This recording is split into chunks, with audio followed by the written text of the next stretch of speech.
Corona पई Covishield निर्माण करुवा एक अग्रणी संस्था पुणे स्थित सीरम इंस्टीट्यूट ऑफ इंडिया नुआ प्लांट रे एक बड़ धरणर अग्निकांड घटी जो अग्निकांड रे प्राय 5 जन कर्मचारी प्राण हरई जनापड़ी।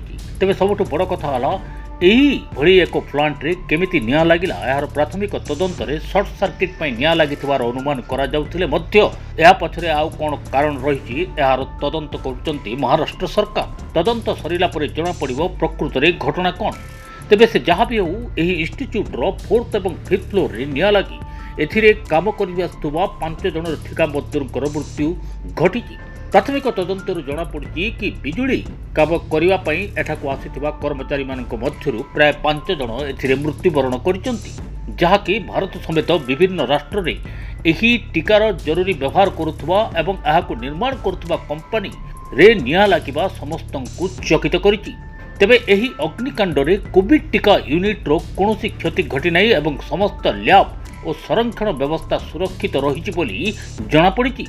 संस्थार नवनिर्मित बीसीजी टीका यूनिट रे अग्निकांड घटी। दमकल विभाग यह खबर पाइला मात्रे तुरंत यही इंस्टीट्यूट रे पहुंची निया लिभा कार्य रे नियोजित थिबा बेले 6 जन को सुरक्षित अवस्था रे उद्धार करथिबा बेले अन्य पटरे 5 जनकर मृत्यु घटिथिबा जना पड़ी। तेबे सबुठ बड़ कथा हला यही कंपनी एक अग्रणी कंपनी एवं टीका निर्माण क्षेत्र में सारा विश्व रे यही सीरम इंस्टीट्यूट रो ना रही। एथिपूर्व WHO मंजूरी क्रमे प्राय 170 देश में यही कंपनी निर्मित टीका बंटन करा जाउची। कहा जाउची कि दुनिया रे प्राय 60% शिशु यही सीरम इंस्टीट्यूट रो टीका एजावत नहीं सारी। कारण यही सीरम इंस्टीट्यूट ही पोलियो, डिप्थेरिया, HIV, रुबेला भली भयंकर तथा मारात्मक रोगर निराकरण पई टीका प्रस्तुत करिथाय एवं यह 170 देश को वितरण करिथाय। तेबे आहुरी मध्य बीसीजी निर्माण हेउथबा यूनिट रे तो निया लागिची। बीसीजी वैक्सीन केन्द्र रो 4टी कोठारी निया लागिथबा तेबे सबुठ बड़ कथा हला नवनिर्मित बीसीजी टीका निर्माण केन्द्र रे तो निया लागी जायथला। एहा सह बीसीजी वैक्सीन केन्द्र रो 4टी कोठारी निया लागिथबा बेले विलंबित राति पर्यंत नियालिबा कार्य जारी रहितला।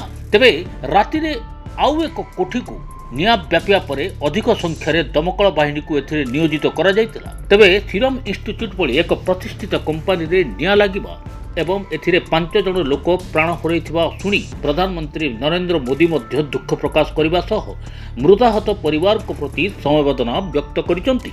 सीरम इंस्टीट्यूट हेउची देशर नंबर 1 बायोटेक्नोलॉजी कंपनी।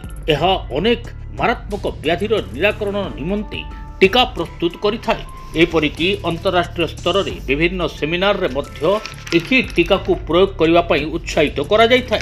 तेणु सीरम इंस्टीट्यूट भारतर एक गर्व एवं गौरव। एभली संस्था रे निया लागिबा एवं एहा परे परे 5 जन लोक मृत्युवरण करबा समस्तंकु जेतिकी चकित करिछि सेतिकी दुखित मध्य करिछि।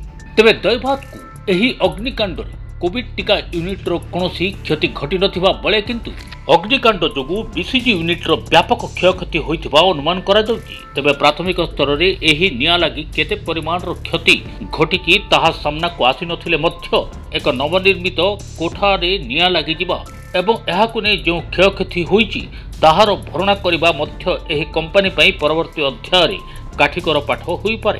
एठार टीका प्रस्तुति पई समस्त व्यवस्था होइथाय। तेबे सबुठ बड़ कथा हला एही बीसीजी यूनिट रे जो निया लागिथिला एठार टीका प्रस्तुति पई समस्त व्यवस्था तो होइथिला किंतु उत्पादन कार्य आरंभ होई नथिला। एहा अर्थात पुनर्बार एहाकु चालू करिवा पई सीरम इंस्टीट्यूट रो कर्मचारी मानकु आउ थरे परिश्रम करिवाकु पड़िबो।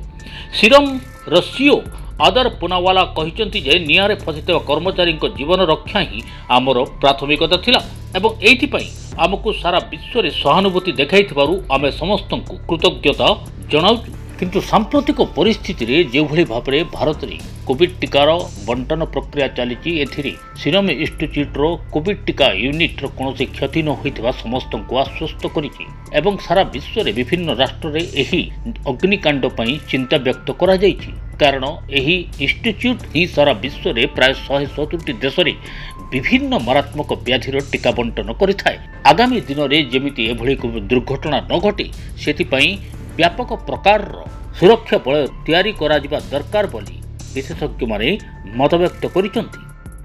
डीटीवी ओडिया देखिवा पई सब्सक्राइब करंतु एवं बेल आइकन को मध्य दबाई दियंतु।